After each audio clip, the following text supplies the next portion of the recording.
आज की इस वीडियो में हम लोग एसएससी जीडी की जो श्रृंखला लेके चल रहे हैं परसेंटेज चैप्टर, उसका 5वां भाग आपको मिल रहा है। इस 5वें भाग में हम लोग परसेंटेज के एक एक क्वेश्चन को क्रम से रखे हैं ताकि आपको समझने में कहीं कोई समस्या ना आए।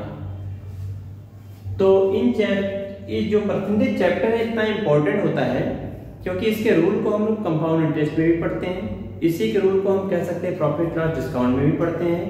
तो ये कई चैप्टरों में आता रहेगा, आपके पूरे अर्थमेटिक में घूम फिर के परसेंटेज का यूज होता रहेगा। तो इसीलिए आपका पहला चैप्टर हम परसेंटेज ही उठाए हैं। तो ये जो क्लास है आपकी आज की 5वां भाग, इसका जो पहला क्वेश्चन है वो हम देखते हैं और जितने क्वेश्चन इसमें लिए गए हैं सभी क्वेश्चनों में हम बिना किसी फार्मूले का यूज करके क्वेश्चन का सॉल्यूशन देंगे आपको। तो चलिए शुरू करते हैं।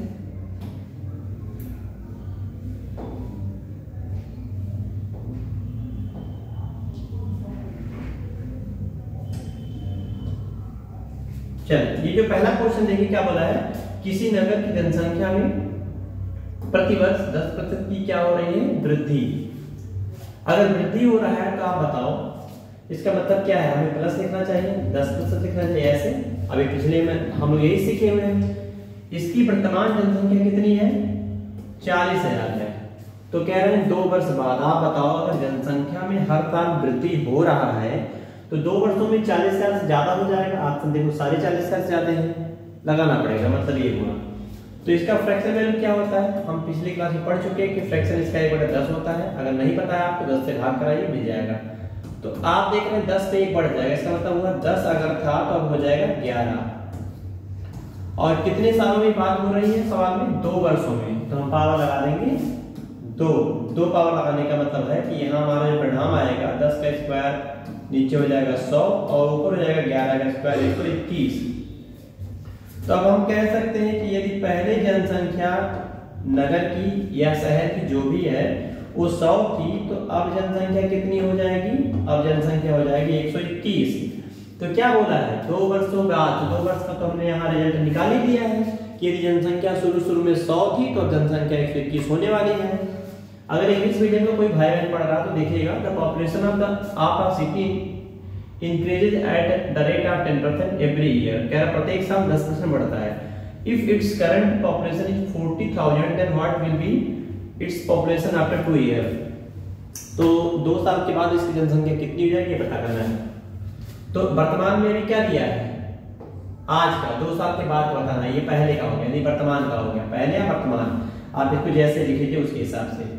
तो पहले इतनी थी, बाद में इतनी हो गई, अब इतनी हो गई, तो हो जाएगी बोला है। तो आप ऐसे अगर दिक्कत हो रहा है किसी को तो यहाँ आप लिख दीजिएगा इस तरह से कुछ ऐसे कि भाई वर्तमान में जनसंख्या ये है वर्तमान में, और 2 वर्ष बाद में जनसंख्या इतनी हो जाएगी, बाद की जनसंख्या ये हो जाएगी।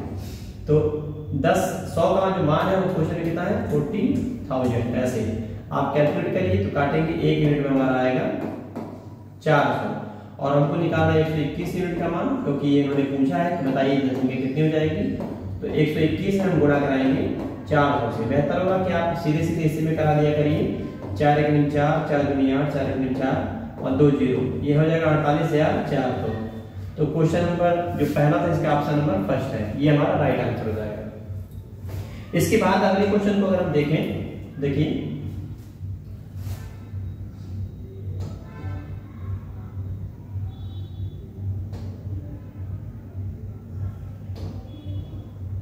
एक मिनट, क्वेश्चन नंबर 1 हम सॉल्व किए हैं जी। अब हम 2 देखेंगे, नहीं अगला क्वेश्चन देखेंगे। चल देखें, कह रहा है किसी गांव की जनसंख्या में प्रतिवर्ष 20% की क्या होती है, वृद्धि होती है। फिर से क्वेश्चन वैसे हो गया कि जनसंख्या जो है वो बढ़ जा रही है 20%। तो यदि इसकी वर्तमान जनसंख्या, आज की जनसंख्या दे रखा है 17,500, तो कह रहा 2 वर्ष बाद इसकी जनसंख्या बताइए। तो ये पिछले क्वेश्चन का ही एक कॉपी है, आप समझ सकते हैं, डाटा पर चेंज कर दिया गया है। वीडियो को रोकिए और खुद से सॉल्व करिए, देखिए चारों ऑप्शन में से कौन सा होगा। आपसे अभी सुझाव यही देंगे कि आप कहीं भी पढ़ते हैं ज्यादा से ज्यादा खुद से पढ़ने का प्रयास करिए। जैसे हमने एक क्वेश्चन बताया आपका, एक क्वेश्चन आपका हो गया, आप अच्छे समझ गए, तो दूसरा क्वेश्चन रोकिए वीडियो और खुद से लगाइए उसके बाद, क्योंकि लाइव तो ये हो नहीं रहा, रिकॉर्डेड वीडियो है। तो आप जो रोकिए और उसके बाद आप देखिए कितना हो रहा है। तो आप देख रहे हैं क्वेश्चन में क्या बोला है, 20% जनसंख्या क्या हुई है, बढ़ी है। इसका मतलब होता है कि अगर फ्रैक्शन आप देखेंगे तो 1/5 होगा, पहले 5 थे तो एक साल में 1 बढ़ के 6 हो गई। तो हम वही लेंगे कि 5 जनसंख्या से 6 हो गया है, तो पावर कितना हम 2 लगाएंगे क्योंकि 2 सालों के लिए बोला है। 5 का स्क्वायर 25 हो जाएगा और 6 का स्क्वायर 36 हो जाएगा। आप चाहे ये मल्टीप्लाई करा सकते फिर भी आ जाएगा, लेकिन हमें कुछ क्वेश्चन और देखने आके तो उसके लिए हम तैयारी कर रहे हैं। वर्तमान जनसंख्या ये वर्तमान में है, ये वर्तमान में जनसंख्या इतनी है और अब जनसंख्या हो जा रही है 36,000। तो 25 की मान दिए हैं 17,500, 25 से काटिए 1 यूनिट में हमारा आएगा 25 7 175 होता है 700 और हमारा 36 यूनिट का मान निकालना है। तो 36 से हम गुणा कराएंगे किसमें भाई 700 से, 0 0 7 से भाग कराएंगे, गुणा करें 7 6 42, 4 से 7 3 21 4 25 25 200, ये जनसंख्या हो जाएगी 25 200। 25 200 पहला ऑप्शन हो जाएगा, ये आंसर हो जाएगा हमारा राइट आंसर। क्वेश्चन नंबर 2 का आंसर राइट ये हो जाएगा। इसके बाद के क्वेश्चन को हम एक क्रम से देखेंगे। देखिए क्या हो रहा है, कह रहा है कि नगर की जनसंख्या पहले वर्ष में कितना हुआ 10% की वृद्धि, यानी कि वृद्धि, और अगले वर्ष मतलब पहला साल जब पड़ गया तो दूसरे साल की बात कर रहा 12.5% की वृद्धि होती है। ये 2 वर्षों के बाद, कुल 2 वर्ष के बाद जनसंख्या 49,500 यानी कि 49,500 हो जाए तो 2 वर्ष पूर्व यानी कि शुरू में जनसंख्या कितनी थी बताना है आपको। तो इस क्वेश्चन में देखिए पहले में 10% की वृद्धि हुई है और दूसरे में 12.5% की वृद्धि हुई है। इसका फ्रैक्शन देखेंगे 1/10 आता है, इसका फ्रैक्शन 1/8 आता है। अब वृद्धि के केस में हमने सिखाया था आपको प्लस लगाना था, हम कैसे बोलेंगे पॉपुलेशन जो 10 था वो 1 बढ़ के 11 हो जाएगा और अगले में जो जनसंख्या 8 था वो बढ़ के 9 हो जाएगा। मल्टीप्लाई करा लीजिए, तो मल्टीप्लाई कराएंगे तो आपको दिखेगा ये 11 गुणे 9 के कटने वाला तो है नहीं, तो हम फाइनली यहाँ 11 गुणे 9 हो जाएगा 99 और नीचे हो जाएगा 8 गुणे 10 80। अब भाई क्या बोला है जनसंख्या हो जाए कितने वर्षों बाद 2 वर्षों बाद जनसंख्या इतनी हो जाए, यानी ये बाद में जनसंख्या दिया है। तो पहले जनसंख्या ये है और बाद में वृद्धि होने के बाद जनसंख्या ये हो जाती है। तो मान किसका देना है, सावधानी बरतना है कि मान किसका दिया है। तो बहुत ध्यान रखिएगा क्वेश्चन में, क्योंकि गलती आपसे यहीं पे होगी। आप समझेंगे 80 का मान दिया है जब ये दिया है मान 99 का, कितना दिया 49,500 ऐसे। चलिए सीखिए 49,500 ये 2 वर्षों के बाद बोला ना, यदि 2 वर्षों में देखिए यहाँ लिखा है 2 वर्षों के बाद, तो 2 वर्षों के बाद बढ़ने कैसे हो जाएगा 80 अगर थी तो 99 हो गई, तो 99 का मान दिया तो 99 से काटिए 9 5 45 9 5 45 4 49 500 बाद कट जाएगा। अब इसका मान निकालने के लिए हम क्या करेंगे 80 में गुणा कराएंगे इससे भाई 500 से, 1 2 3 0 8 गुणे हम 5 करेंगे हो जाएगा 40, 1 0 और आ जाएगा, आंसर हो जाएगा हमारा 40,000। तो जनसंख्या जो बनेगी वो नगर की जो जनसंख्या है शुरू में वो थी 40,000, बढ़ के कितनी हो गई थी 49,500। तो 40,000 जनसंख्या ये हमारा राइट आंसर हो जाएगा ए सी ऑप्शन। अगला क्वेश्चन देखिए इसी कड़ी का, इसी श्रृंखला का अगला क्वेश्चन आपको मिल रहा है। इसमें देखिए क्या बोल रहा है कि इस जमीन की वर्तमान कीमत कितनी है 16 लाख है। इसकी कीमत में प्रथम वर्ष 5% की वृद्धि होती है, दूसरे वर्ष 10% की वृद्धि होती है और तीसरे वर्ष 15% की वृद्धि होती है। अब लगातार 3 सालों में 5 10 15 हो रहा है, तो आपको बिल्कुल नहीं करना कि 5 10 15 15 15 30% नहीं, यहाँ वृद्धि का वृद्धि लेके चलते नहीं, अमाउंट जो लगता है अमाउंट पे इंटरेस्ट लगता है, आप ऐसे समझ सकते हैं। तो जनसंख्या शुरू में 16 लाख थी, तो हम जैसे सीखे वैसे करेंगे, पहले 5% बढ़ा, फिर 10% बढ़ा, फिर अगले में 15% बढ़ रहा है, यही बात बोला गया है। इसका फ्रैक्शन होता है 1/20, इसका 1/10 होता है, इसका 3/20 होता है। क्वेश्चन में वृद्धि बोला था तो उसके हिसाब से हम काम करेंगे। हम बोलेंगे अगर 20 था तो अब 21 हो गया, हम बोलेंगे यदि 10 था तो अब 11 हो गया, हम बोलेंगे 20 था तो अब हो गया 23 ऐसे। तो यहाँ पे कैलकुलेट आप देखेंगे तो कठिन हो गया, कैलकुलेशन हमारा हो गया कठिन। क्या बोला गया है 3 वर्षों के पश्चात इसकी जनसंख्या कीमत कितनी हो जाएगी, 3 वर्षों के पश्चात कीमत कितनी जाएगी, शुरू वाला निकालना है। अब ये कैलकुलेशन थोड़ा ज्यादा है तो हम सिखाते हैं आपको कैलकुलेशन। अगर हम चाहें तो स्टेप भी काट सकते हैं। बराबर हम जनसंख्या कितनी हो जाएगी, हमने माना अमाउंट ए हो जाएगा, पहले कितना था कितना भाई 16 लाख, 1 2 3 4 5, ये 16 लाख रुपया आपका हो गया ऐसे। चलो ऐसे कर लेते हैं क्योंकि जगह का में मल्टीप्लाई कराने का कोई मतलब नहीं है, आप मल्टीप्लाई कराओगे तो लंबा डाटा आएगा फिर गुणा करना पड़ेगा। अच्छा मल्टीप्लाई तो आपको करना ही पड़ेगा, देखिए काट के आप इस तरह से। ये पहले का हो गया। अगर आप चाहते हैं कि पहले की तरह ही लगाने के लिए तो आप लगा सकते हैं, पहले की तरह ही लगा सकते हैं। तो इसको पहले की तरह भी लगा सकते हैं, जैसे गुणा करा कर लिख रहे हैं।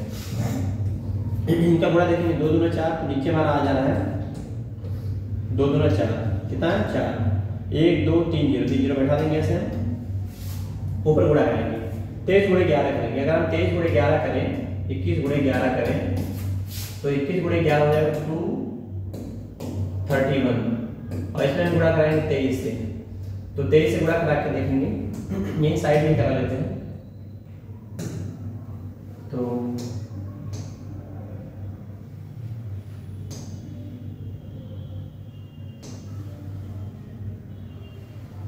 देखिए एक्चुअल में हम यहाँ करा लेते हैं, जगह इसका अपने पास कम है,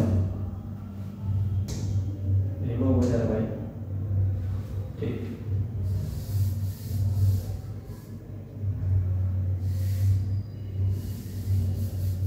देखिए 21, अरे भैया कहीं बार बैक हो जा रहा है। देखिए 21 गुणे 11 गुणे 23, 21 गुणे 11 करेंगे तो हमारा आएगा 231।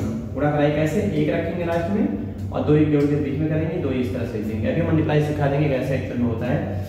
अब हम 23 का मल्टीप्लाई करेंगे इसमें, 23 के दिन 23 का 3 हाथ से 2 हो गया, 23 के 69 2 71 हाथ से 7 हो गया, और 23 गुना 46 7 53 हो जाएगा, 46 7 53। तो ये हमारा हो जा रहा है ऊपर 53 13। तो किसका मान दिया, इसका मान दिया, कितना दिया है 16 लाख। 4 0 5 0 लगा लीजिए, ये हो जाएगा 16 लाख। अब आप काटिए 3 0 से 3 0 कट जाएगा, और 4 से काटेंगे तो हो जाएगा 4 को बार में। इसका मान निकालना, तो इसका मान कैसे आएगा, तो गुणा कराना पड़ेगा। किसका गुणा कराना पड़ेगा 400 का, तो पहले 2 0 बढ़ाइए, बढ़ गया 4 3 12, 4 3 4 5, 4 3 12, 4 3 20 21, ये हमारा आंसर बन रहा है। ऑप्शन कोई मैच कर रहा है, 21,25,200, 21,25,200 पहला ऑप्शन, पहला ऑप्शन आंसर हो जाएगा 21,25,200। ये राइट आंसर चौथे क्वेश्चन का था। इसके बाद वाले क्वेश्चन को देखिए, अगर इसके बाद वाला क्वेश्चन देखिए तो आपको फिर से उसी तरीके से मिल गया। कैसे बोल रहा है, 10% वार्षिक दर से वृद्धि, हो सकता है थोड़ा छोटा दिख रहा हो आपको, इसको बड़ा कर देते हैं। देखिए किसी मशीन की, पांचवा सवाल है, किसी मशीन की कीमत 10% वार्षिक दर से क्या होती है, कमी होती है। अब देखिए मशीन आ गया, आप जानते भी होंगे कि मशीनें दिन प्रतिदिन पुरानी होती है तो दाम घटता है, जमीन का दाम जनरली बढ़ता है, जनसंख्या जनरली बढ़ती है, कभी कभी आपदा आने से घटती भी है। तो क्या बोला है, 10% की दर से क्या होती है, कमी होती है। इसका फ्रैक्शन वैल्यू होता है 1/10, 10 से 1 कम, 10 से 1 कम होकर हो जाएगा 9।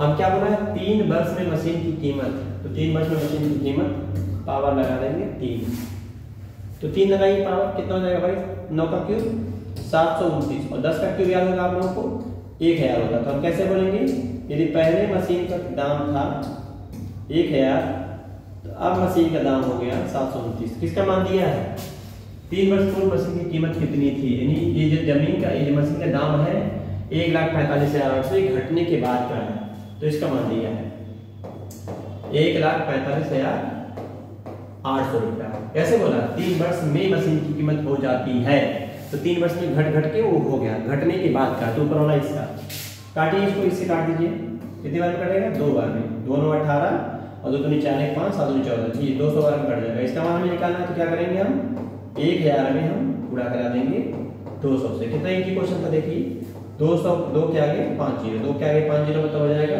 2 लाख रुपया। ये क्वेश्चन का उत्तर हो जाएगा 2 लाख, तो ये क्वेश्चन का आंसर हो जाएगा 2 लाख। 5 0 देखिए ना, बिल्कुल 1 2 3 4 5, ठीक। अगला क्वेश्चन देखिए, अगला क्वेश्चन भी कुछ ऐसे ही है। जमीन की कीमत में 10% वार्षिक दर से क्या होती है, वृद्धि होती है 6 माह, क्या बोला 2 वर्ष 6 माह, देखिए लोग का 2 वर्ष, उसको ध्यान रखिएगा, 2 वर्ष 6 माह के बाद जमीन की कीमत इतनी हो जाएगी, तो जमीन की मूल कीमत क्या थी, शुरू वाली बतानी है, बाद वाली दे रखी है। कैसे बढ़ा है, 10% क्या भैया, वार्षिक। आप बताओ अगर 10% वार्षिक है तो इसका मतलब क्या हुआ, इसका मतलब ये हो गया कि 5% छमाही लगेगा, छमाही मतलब 6 महीने का, half year. The price of land increase at the rate of 10% annually after 2 years and 6 months. The price of the land will become, कितना दिया भाई, 25,41,000। What was the original price of the land, ये question है। तो ये छमाही rate का है, ये वार्षिक है। इसका फ्रैक्शन वैल्यू कितना आता है आप जानते हैं, इसका 1/10 आता है, इसका कितना आता है 1/20 आता है, ये भी हम जानते हैं। लेकिन आप ध्यान देंगे तो पाएंगे कि 2 साल भी समय है और 6 माह भी है। 2 साल में कोई दिक्कत नहीं है, 10 का 11 लगेगा, क्योंकि देखो यहाँ रेट ये लग रहा है, यहाँ रेट तो हम बोलेंगे 10 का 11। फिर बोलेंगे अगले साल भैया 10 का 11, फिर अगले 6 महीने में कैसे बोलेंगे 20 का 21। ये कटने वाला नंबर नहीं कटेगा। तो क्या बोला है, शायद जमीन की कीमत हो जाएगी, यानी बाद का मान दिया है, बाद वाले का मान दिया, ऊपर वाले का मान दिया है 2, 5, 4, 1, 0, 0। ये पूछ रहे हैं पहले कितना था, पी मान लीजिए, प्राइस पी मान लीजिए। आप कैलकुलेट करिए, ये नंबर कटने वाला होगा, पक्का कटेगा। 4, 2, 6, 5, 6, 11 से कटेगा, काटिए 11 से, 11 दूनी 22, 3 बचेगा, 11 3 33, 34 था, 1 11 के लिए 11 0 0।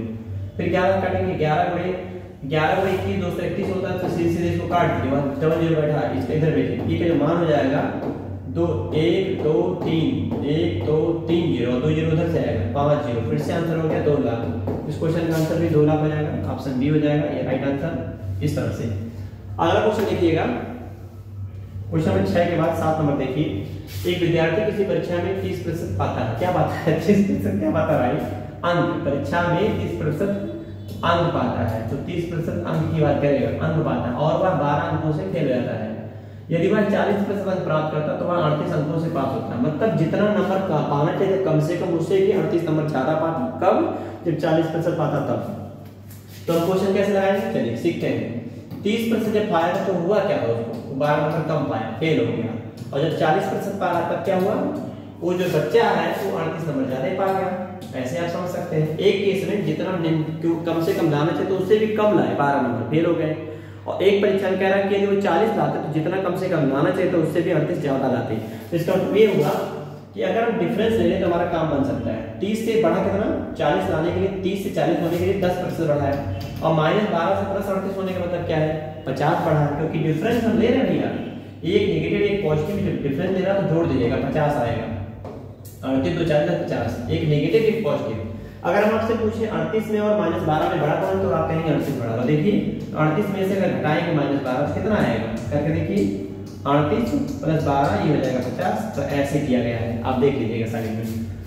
तो आपसे पूछा क्या है, तो परीक्षा का क्या बताना भाई, पूर्णांक। तो परीक्षा का पूर्णांक बताना है। तो पूर्णांक मतलब आई स्टूडेंट गेट 30% मार्क्स लगाना चाहिए in an exam and he failed by 12 marks. If he gets 40% then he passed by 30 marks. What is the integer of the exam? तो ये कह रहा है कि जो एग्जाम का टोटल मार्क्स था वो बताना कितना था।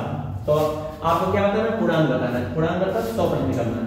आप देख रहे होंगे कि 10% में हमारा 50 आ गया, तो एक जीरो इधर लटका दो, मैंने बढ़ा दो, एक जीरो इधर बढ़ा दो, तो 50 के आगे एक जीरो बढ़ाएंगे हो जाएगा 500। तो 500 क्या हो जाएगा, 500 अंकों की टोटल परीक्षा थी, ये 500 आंसर हो जाएगा।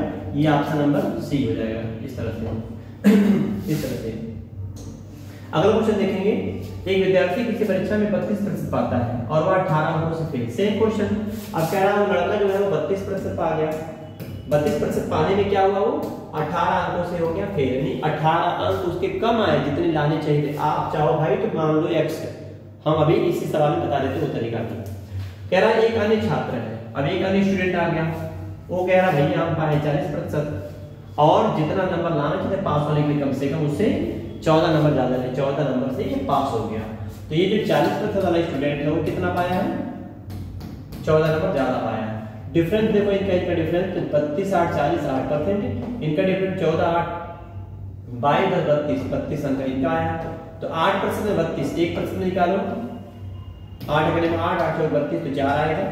क्या निकालना है, फिर से क्या निकालना है, परीक्षा का पूर्णांक। तो परीक्षा का पूर्णांक कितना होता है 100%, कितना हो जाएगा 400, ये हो जाएगा हमारा नंबर, आंसर हो जाएगा डी, चौथा ऑप्शन। आठवां क्वेश्चन था। अच्छा हमने भी आपको बताया है, प्रॉमिस किया है कि इसको दूसरे तरीके से अगर देखते हैं तो कैसे करते हैं, चलिए सीखिए कैसे बोले क्वेश्चन में।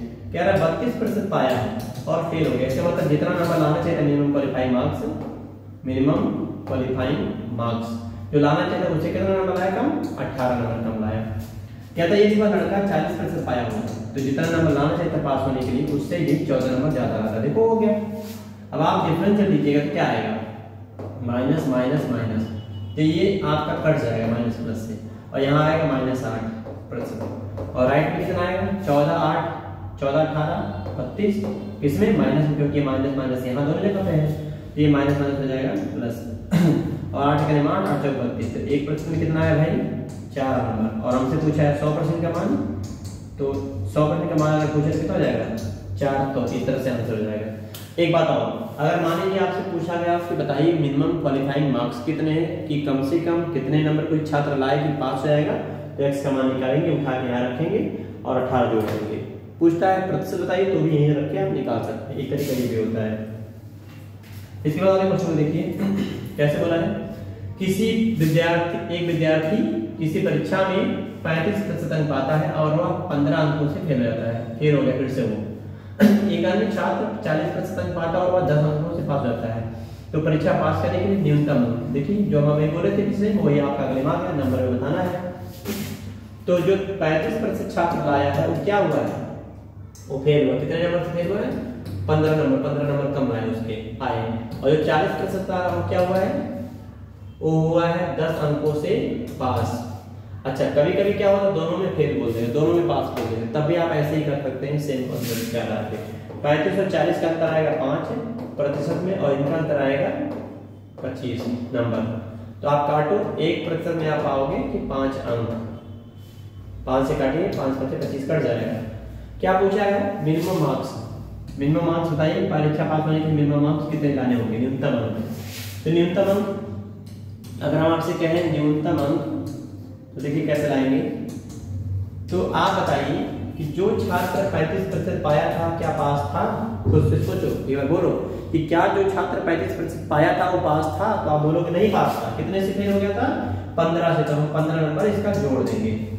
अच्छा हमको कितने ध्यान देकर नंबर बताना, यहाँ परसेंटेज भी है नंबर भी है, तो हम लोग क्या सीखे हैं अभी, 1% में आता है 5 नंबर, तो हम यहाँ ये हटाएंगे भाई साहब को और हम गुणा कराएंगे 5 से गुणा प्लस 15, तो 35 बचे होता है 175, 5 बचे 25, 5 दिया 15, 2 17, और ये 15 जोड़ देंगे। तो अगर हम 15 जोड़ेंगे 175 में कितना हो जाएगा,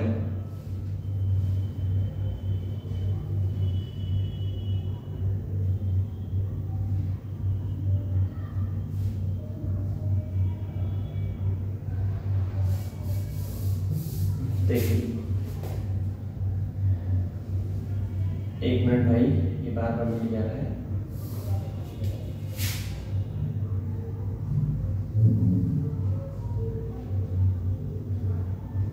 थोड़ा छोटा कर लेंगे इसको, देखिए ठीक। ये क्वेश्चन था, तो अगर हम 35 पंजी करेंगे तो 175 आएगा, और प्लस उसमें 15 हम अगर जोड़ देंगे तो ये हो जाएगा 190। ऑप्शन में लग रहा है गलती हो गया है, 180 दे दिया है, तो 75 5 80 10 90 190 होना चाहिए। तो किसी एक ऑप्शन को बदल दीजिए, मान लीजिए इस ऑप्शन को हम बदल देते हैं, इस ऑप्शन को मिल लेते हैं 190, ये हमारा राइट आंसर हो जाएगा। हम ऑप्शन देते समय 180 जोड़ दिए हैं, 75 5 180, जो कि 15 जोड़ना था, तो 180 ना आके 190 आएगा, ये हमारा राइट आंसर हो जाएगा बी, राइट आंसर यही है। अगला क्वेश्चन आप समझें, अगर अगले क्वेश्चन को आप देखेंगे तो एक क्रम से पाएंगे कि फिर से सवाल हमारा वही हो गया, पिछले की तरह ये भी हो गया है। तो कैसे करेंगे, किसी परीक्षा में 30% अंक प्राप्त करता है, कौन है, एक छात्र है, 30% अंक पाया और क्या हुआ 20 अंकों से हो गया फेल। एक अन्य छात्र 40% अंक प्राप्त करता है और वह 30 अंकों से पास हो जाता है, 30 अंक से पास हो गया। और पास होने के लिए कह रहा परीक्षा पास करने के लिए न्यूनतम अंक बताइए कितना आएगा, वो भी परसेंटेज में दे रखा रहता, तो हम चेक करेंगे इनका परसेंटेज अंतर कितना आएगा 10%, इनका अंतर कितना आएगा 50, तो क्या बोलेंगे 10% का 50, तो 1% का कितना आएगा 5 नंबर। अच्छा न्यूनतम अंक अगर हमें निकालना तो हम कैसे निकालेंगे, हम बोलेंगे कि भाई 30% वाला क्या पास था, नहीं पास था, कितना नंबर जोड़ना चाहिए 20 नंबर, ऐसे निकाल लो आप। या आप कह सकते हो, एक तरीका तो ये हो गया, 30% वाला छात्र पास था, नहीं पास था, कितने से फेल था 20 नंबर से, तो 20 नंबर जोड़ो इसमें। और दूसरा केस में हम कैसे कर सकते हैं कि 40% वाला छात्र क्या पास था, तो आप कहोगे नहीं पास था, सॉरी पास था, कितने नंबर से पास था 30 नंबर ज्यादा लाया था, तो इसके में से 30 नंबर घटा दीजिए। तो दोनों में से कोई तरीका आप लगा सकते हैं, बेहिचक आंसर देगा आपका। देखिए भाई, अगर 5 नंबर में 1% आता तो आप बताओ, ये तो ऑलरेडी परसेंटेज में है तो यहाँ 30% रहने दीजिए। अगर हम 20 नंबर में भाग करा दें कितने से, तो 5 से, किसमें चला जाएगा, परसेंटेज में, क्योंकि 1% में 5 नंबर, तो 5 नंबर से भाग कराएंगे तो कट जाएगा कई बार में, 4 बार में, 4%, तो 30 + 4 हो जाएगा 34%। तो हमारा आंसर हो जाएगा इस क्वेश्चन का 34%। तो जो छात्र है अगर 34% लाया होता तो पास हो जाता। ये क्वेश्चन था आपका। इसी वाला क्वेश्चन देखिए, ऐसे बोला है, किसी परीक्षा में 70% छात्र गणित में बदलाव हो गया, पास होते, जबकि 80% छात्र हिंदी में पास होते हैं, 60% छात्र दोनों विषय में पास होते हैं, तो कितने % छात्र दोनों विषय में फेल हुए। ये क्वेश्चन आपका है। अब क्वेश्चन में बदलाव हो तो हम वेन डायग्राम मेथड सीखेंगे। ये सेट थ्योरम का क्वेश्चन होता है, इस तरह से आप कर सकते हैं। देखिए, जो मैथ में स्टूडेंट पास हुए हैं वो है 70%, और एक और विषय है, कोई कौन सा विषय है, एक विषय है हिंदी। 70% छात्र यहाँ पास हुए हैं और हिंदी में पास हुए हैं छात्र 80%। अच्छा, अगर बोल दिया कि हिंदी में अलग से 70 और हिंदी में 80 अलग से और मैथ में 70, इसका मतलब हो जाएगा 8 7 15 150, जबकि 150% छात्र तो होते ही नहीं है। आगे इन्होंने जोड़ा है, कह रहे हैं कि 60% छात्र दोनों विषय में पास होते हैं। तो 60% संख्या ऐसी है जो मैथ में भी बैठे हैं और हिंदी में भी बैठे हैं। तो जब भी इस तरह का सवाल आएगा कि दोनों का दे रखा, मैथ और हिंदी दोनों का दिया है, तो इसको हम 60% को माइनस कर देंगे, बस हमारा उत्तर हो जाएगा पास होने वाले का। ऐसे ऐसे करेंगे। तो देखिए 70 80 करेंगे 150, माइनस 60 करेंगे कितना हो जाएगा 90%। ये जो है वो पास है, लेकिन थोड़ी सावधानी बरतनी होती है। कौन से पास है, ये जो है पास है, ये मैथ के हैं या हिंदी के हैं, मतलब ऐसे लिखा जाए, मैथ में है या हिंदी में है, या मैथ और हिंदी दोनों में है। ऐसे जानिएगा, ये ऐसा नहीं कि सब दोनों विषय के पास, दोनों विषय के पास इतने नहीं होंगे। तो पास अगर हो गए 90%, तो फेल कितने हो जाएंगे, हम लोग निकाल सकते हैं। फेल कितने होंगे, तो आप कहोगे सर 100% स्टूडेंट में से अगर 90% कोनो न कोनो विषय में पास हो गए तो फेल कितने होंगे, 10%। ये 10% कौन से, दोनों विषय में फेल एक्चुअली निकलता है, मैथ और हिंदी दोनों में। ये हो जाएगा आंसर हमारा 10%। क्वेश्चन का आंसर सी। इसी तरह से आप क्वेश्चन को करिएगा, वेन डायग्राम बना के भी इस क्वेश्चन को समझ सकते हैं कैसे हो रहा है। चलिए अगला क्वेश्चन देखते हैं हम, 12 नंबर। किसी परीक्षा में इंग्लिश में देखिए बोल रहा है कि 40% छात्र इंग्लिश में पास हुए हैं, जबकि पास नहीं भाई, ये फेल है, ये फेल हुए हैं, जबकि 30% छात्र क्या हुए हैं, हिंदी में फेल हुए हैं। तो थोड़ा सा बड़ा लिखा जाए इसको, 3 को 30%। और 25% क्या बोला, 25%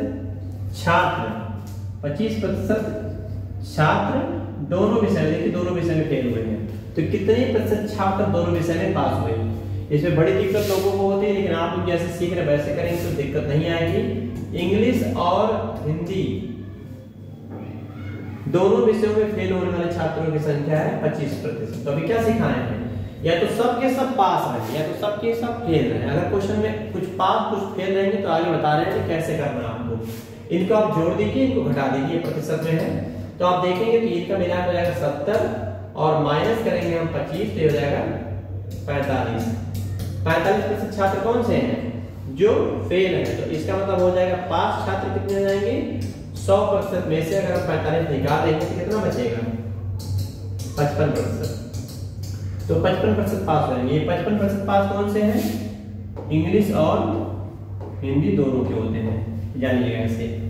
तो 55% हमारा आंसर मिल जाएगा। ये क्वेश्चन नंबर 12 था। हम देख रहे हैं कि हर वीडियो में हम लगभग 15 क्वेश्चन, 15 लगभग क्या एग्जैक्टली 15 ही क्वेश्चन सॉल्व कर रहे हैं। टारगेट है कि 12 क्लास आपकी हो जाए, या 12 क्लास हो जाए, 10 क्लास, जितने में खत्म हो जाता है उतने में खत्म करेंगे।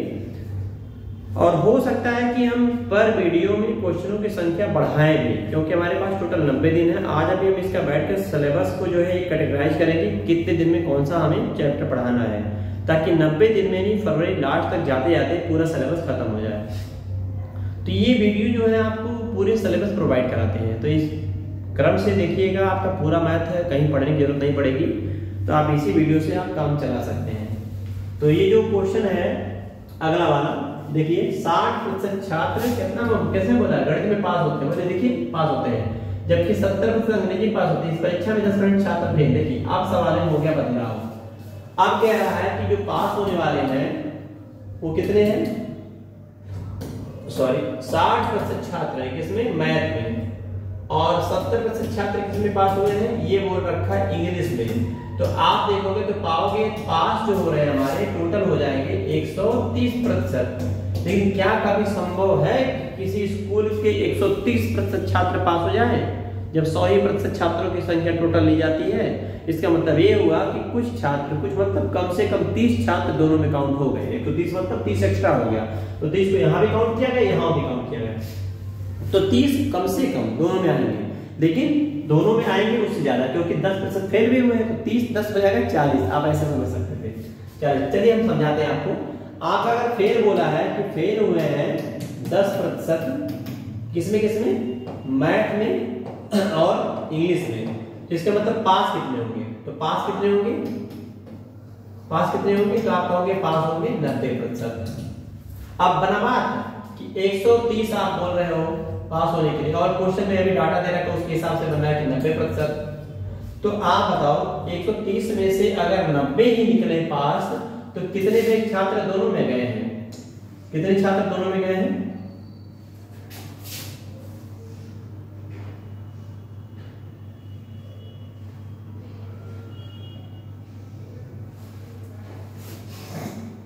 तो हम देखेंगे जो छात्रों की संख्या गई है वो माइनस करने में कितना आएगा,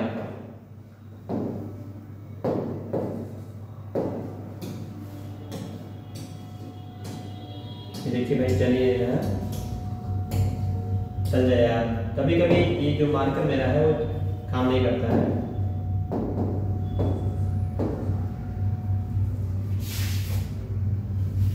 ये तो क्वेश्चन होने वाला था खत्म, मार्कर इस पेज पे काम नहीं कर रहा, अगले पेज पे काम करेगा।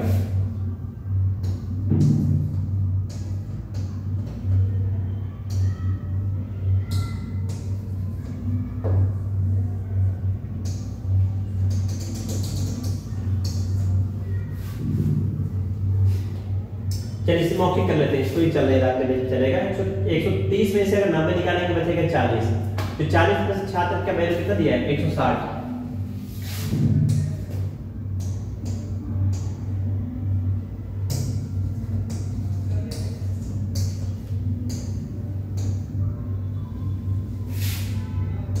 हम अगर बता दे रहे हैं 40% आया था आपका, 40% छात्र की संख्या दे रखा है क्वेश्चन में 160 दिया था इसके पहले वाले।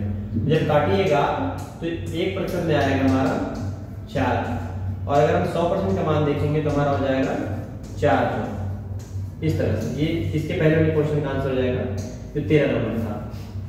देखते हैं चल रहा है कि नहीं, अभी भी नहीं चल रहा इस पेज पे। तो हमारा आंसर हो जाएगा 400। इसके लिए माफ करिएगा आपने, थोड़ा सा ये जो मेरा बोर्ड है अभी हम समझ नहीं पाए कि क्यों इस तरह से हो जाता है। तो 130 में से 90 निकालेंगे कितना आएगा, 40 आएगा।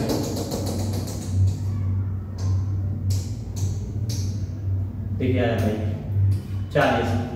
40% का मान जो दिया है क्वेश्चन में, दिया है 160। यहाँ से निकालेंगे हम 1% का मान, तो ये कटेगा 4 बार में, और हमारे टोटल छात्र होते हैं 100%, इसका मान हो जाएगा 400। इस तरह से तो 4 का आंसर हो जाएगा सी का। ऐसे अगला क्वेश्चन देखेंगे हम।